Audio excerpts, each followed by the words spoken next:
अम्मा जी श्वेता दीदी के दुल्हन बना के माधव बाबू के सामने खड़ा कर देलन और कहनी कि माधव बाबू से क्या मानना श्वेता दीदी के शादी भइला। अम्मा जी हम अपना औकात जानते हैं। हमरा से जुबान लड़ाएगी? हाँ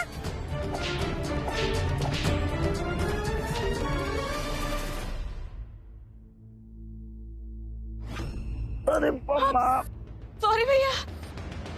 चुप। सॉरी की बच्चे। अरे तुम्हारे पास वकील वकील है कि नहीं? रास्ता में इसे कौन पार्टी रखता है? और हमारी टंगवा टूट जाता तो? कसम से कह रहे हैं अगर हमारी टंगवा टूट जाता ना तो तुम्हारा टंगवा तोड़ करके तुम्हारे हाथों में रख देते हैं। नौकरानी हो नौकरानी जैसा, रानी हो नौकरानी, काम नहीं आता, काम नहीं आता।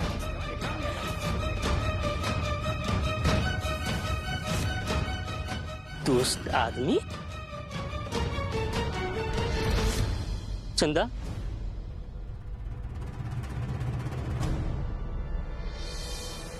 श्याम भैया आप यहाँ? चंदा ये सब कहा जे अब था तो के डांटे चल जाता। अरे फेंका झाड़ू पोछा, ये सब काम तोहार नहीं थे। तू एक घर की पतो हो, नौकरानी नहीं।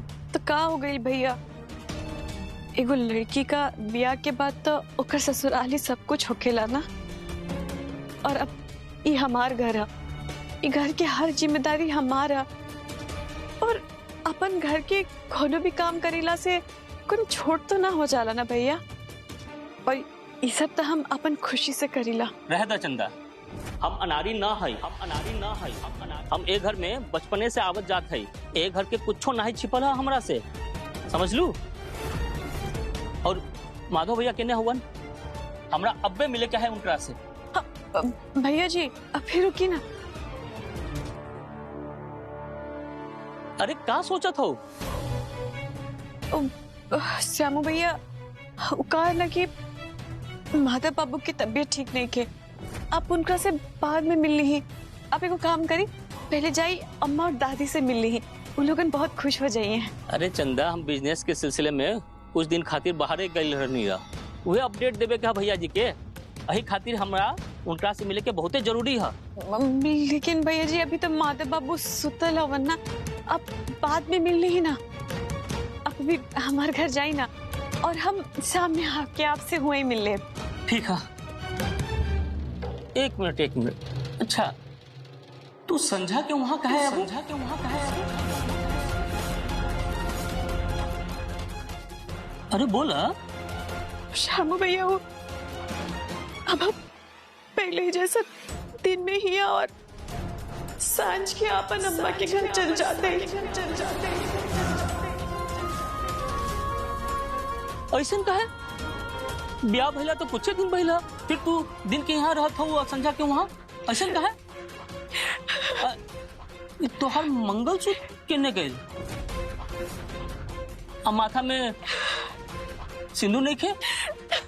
भैया जी आप अभी यहाँ से जाए, अब आपके अभी कुछ न बता सकते। आप अभी जाए, हम साँझ के आके आपके सब कुछ बताए ना। हम अबे माधव भैया से मिलब, उनका से पूछब कि ये सब का होता। अब भैया जी हम आपसे कह दें ना, आप अभी यहाँ से जाए ना। अब क्या हमार कसम, प्लीज हमारी बात मानी, जाए ना अभी यहाँ से, जाए ना भैया। जाती। किचन में सारा जूठा बर्तन रखा हुआ है और तुम यहाँ गप्पबाजी कर रही हो, वो भी पराये लोगों के साथ। मौसी जी। अरे वाह मौसी जी, ये खुद दे कितना साल से दूसरा का घर का रोटी तोड़ रहा है, वो हमको श्याम बिहारी को पराया कह रहा है। अरे मौसी जी पहले खुद को देखिए, फिर हम पर उंगली उठाइएगा। और एक बात समझ लीजिए कि चंदा ई घर की बड़की पतो है, मालकिन है। शामू एक बात कान खोल के सुन लो, ये घर की मालकिन सिर्फ दीदी है और दीदी ही रहेगी। और तुम ना इस घर के मामले में टांग मत अड़ाया करो। चुपके से यहाँ से निकल लो। अरे मौसी जी, भैया जी प्लीज अभी यहाँ से जाए ना। हम यहाँ बहुत खुश है और ये सब काम तो हम अपन खुशी से करते भैया जी। आपके टेंशन लेने की कोनो जरूरत नहीं है। आप एकदम ठीक है भैया जी। आप अभी अम्मा के पास जाए ना। ठीक है, हम अबे जात हैं। हो गया, अब जाओ किचन में साफ सफाई करो। इस समूह का ना कुछ तो करना पड़ेगा, बहुत उड़ने लगा है।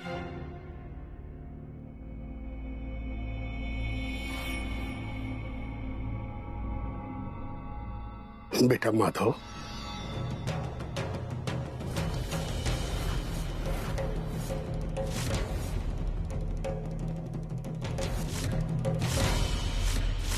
भाऊजी आप यहाँ क्यों आए हैं? बेटा हम यहाँ आपको देखने आए। इस हालत में हम आपको अकेला कैसे छोड़ सकते हैं? बाबूजी पर हम आपको देखना नहीं चाहते हैं। हम अकेले सही हैं, हमें आपकी कोई जरूरत नहीं है। ऐसा मत कहो बेटा, हम तुम्हारे बाप हैं। आप बाप नहीं, आप अपराधी हैं। वो अपराधी जो हमारी माँ को जान से मारने की कोशिश की। और बेटा इसके लिए मैंने माफी मांग ली थी और तुमने मुझे माफ भी कर दिया था। माफ कर दिया था? बाबूजी आपका अपराध माफी योग्य नहीं है। वैसे भी हमें कुछ याद नहीं है। आप हमारी बीमारी का फायदा मत उठाइए। ना बेटा ना, ऐसा कलंक ना लगाओ हम पर।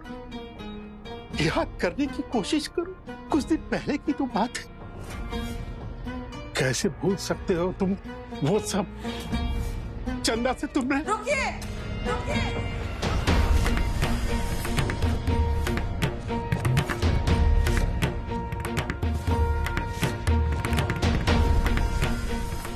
खबरदार जो एक शब्द भी आगे का तो हमसे बुरा कोई नहीं होगा। अम्मा नहीं, बोलने दीजिए। हम भी तो देखें कि चंदा के खिलाफ इनके मन में क्या क्या छुपा हुआ है। बोलिए, काहे चुप है? बोलिए ना। अरे क्या बोलेंगे बेटा, इनका मुंह है कुछ बोलने का। जो इंसान अपनी पत्नी का गला दबा के मारने का कोशिश करे, वो इंसान पर भरोसा कैसे करे? अरे इन पर भरोसा करने का मतलब है कि आग के कुएं में कूद जाना। आग कौन लगा रहा है ये समय बताएगा। ऊंची आवाज में बात करने की कोशिश मत कीजिएगा। जाइए जाके पता कीजिए कि आग कौन लगा रहा है।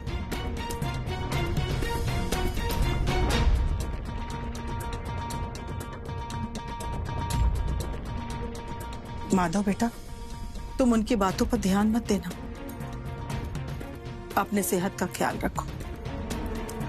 जो इंसान अपनी पत्नी का नहीं हो सकता, वो किसी का क्या होगा? बस इतना कहना चाहेंगे हम कि तुम उनसे दूर रहना।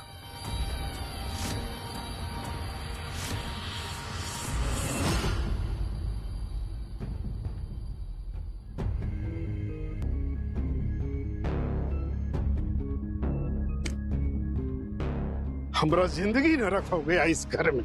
हम अपने बेटे से बात तक नहीं कर सकते हैं। आखिर हम यहाँ आए क्यों है? अरे इस घर में हमारा भावनाओं का कोनो कदर नहीं है। रुकिए,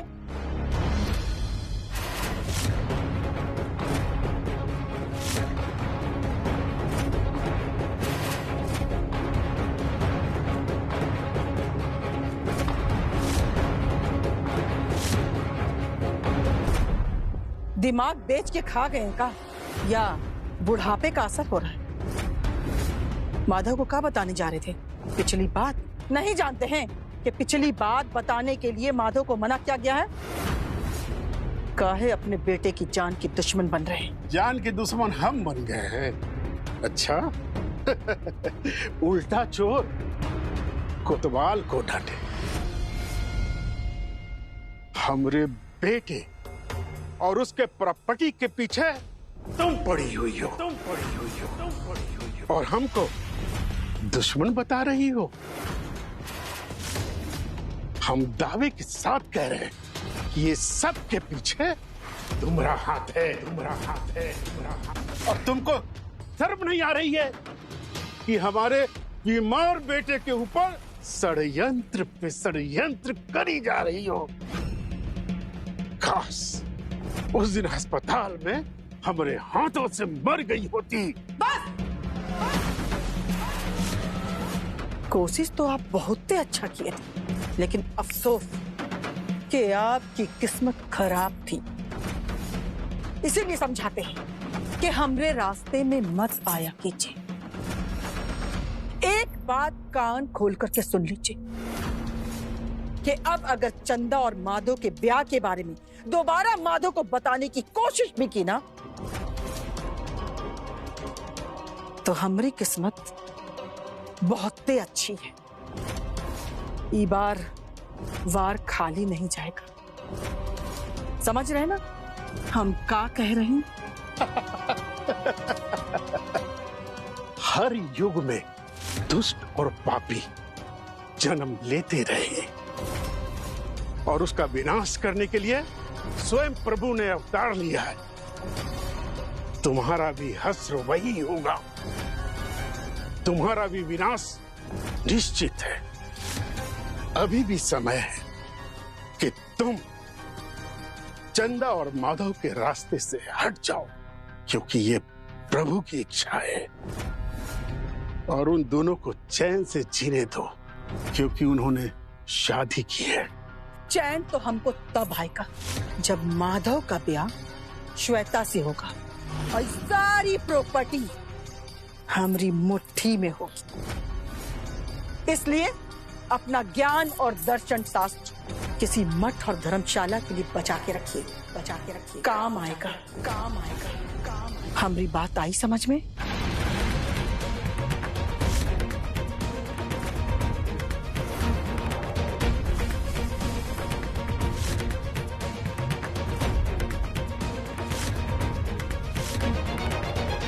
तोरा मुंह में दही जम गल है का?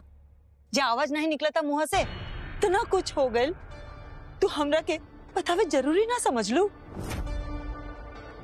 अगर आज शामू हमरा के ना बतौले होतन तो हमरा के कब्बो ना पता चलत कि लक्ष्मी निवास में तोहरे संगे कितना गलत व्यवहार होता। ऐसन काहे कहलू? अपने अकेले सब सहन करत रहलू, हमरा के काहे ना बतौलू? हमरा मन कितना कचोटा था। ऐसा कौन मजबूरी रहल जे तू चुपचाप लोगन के देवल यातना सहन करत रहलू? भूला? बतावा बेटा। माधव बाबू,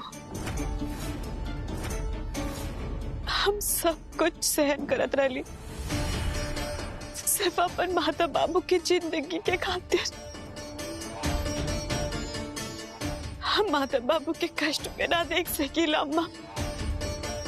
अम्मा जी हमरा से कहले रही कि माधव बाबू के कर कुछ भी याद दिलावे की कोशिश कैली तब माधव बाबू के जान के खतरा हो सकेला। ऐसे डॉक्टर उनका से कहले हवन।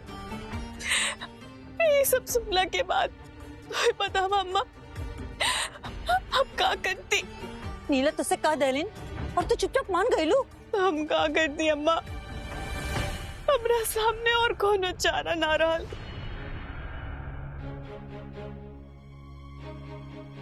माधव बाबू के खातिर हमरा के सब कुछ सहन करे के पड़त।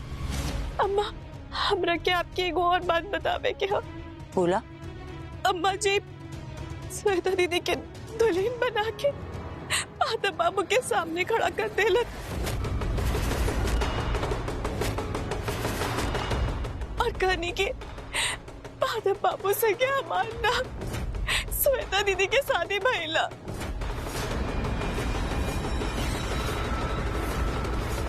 लक्ष्मी निवास की बड़ बहू श्वेता दीदी है, माधव बाबू की पत्नी श्वेता दीदी है। और तू चुपचाप सब देखत रहलू, कुछ कहलू काहे नहीं? अब पानी सर से ऊपर जात है। हम बहुत लाचार है अम्मा, हम कुछ न कर सकते। हमरा के तो माधव बाबू खातिर ऐसा दिखावे के पड़ला कि हम पहले ये जैसा चंदा है हमारा और माधव बाबू का इससे ज्यादा कोनो रिश्ता देखे, हमारा और उनका तो कब शादी पहले देखे। अब क्या करें अम्मा? हमार भोली भाली बहन के सिधाई के वो लोगन फायदा उठावत हवन जा।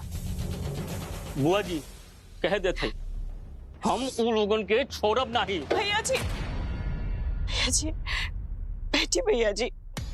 कहाँ बैठी? भैया जी आप शांत हो जाए, आपके कुछ भी करे के कोनो जरूरत नहीं की। बस हमने के माता रानी से ये प्रार्थना करे के है कि माता बाबू जल्दी से ठीक हो जाइए। एक बार माता बाबू ठीक हो जाए, उसका के सब याद आ जाए तो सब कुछ अपने आप ही ठीक हो जाए। कुछ ठीक ना होई, सब ठीक करे के पड़ी। अब सच्चाई का पता लगावे के पड़ी। हाँ बुआ जी, अब हमने के कुछ करे के पड़ी।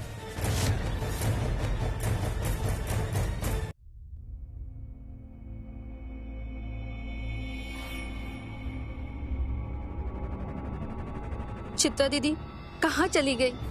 वापस क्यों नहीं आई? हमारा जी बहुत घबरा रहा है। कहीं उस बाबा ने चित्रा दीदी को पकड़ तो नहीं लिया? अब क्या होगा आगे? एक काम करते हैं, जाके माधव भैया को सारी बात बता देते हैं। हाँ, अब यही एक रास्ता बचा है।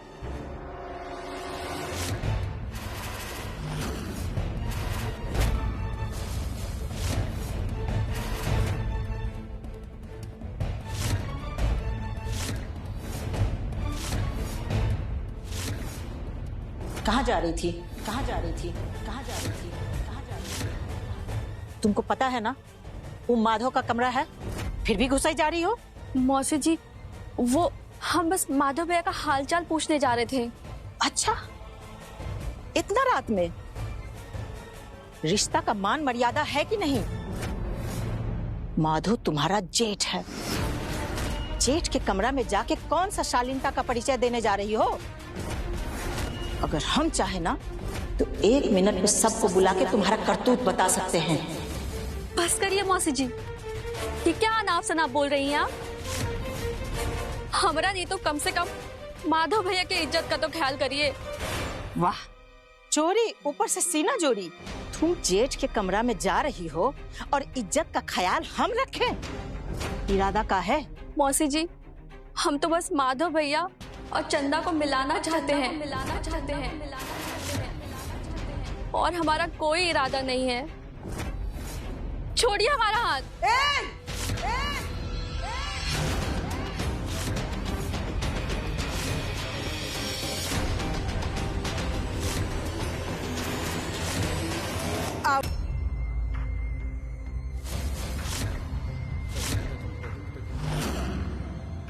आवाज ऊंची नहीं, आवाज नीचे करके बात करो।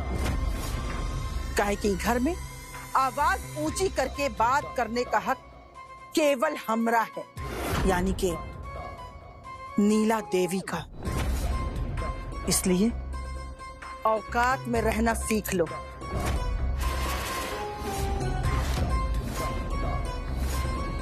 अम्मा जी, हम अपना औकात जानते हैं। ब्याह के आए हैं, हम आपकी बहू हैं। हमरा से जुबान लड़ाएगी? हाँ,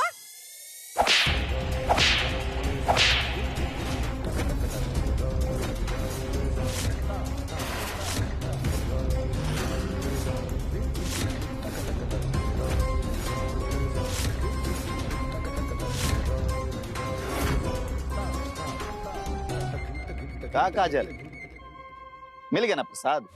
कैसा लगा? अच्छा था ना? और चाहिए? अम्मा थोड़ा और दे दीजिए ना। बहुत ज्यादा उछलने का ना यही असर होता है, समझे? खड़े खड़े मुंह का ताक रही हो हमरा। जाओ अपने कमरे में जाओ। सुनाई नहीं पड़ा तुमको? सुनाई नहीं पड़ा?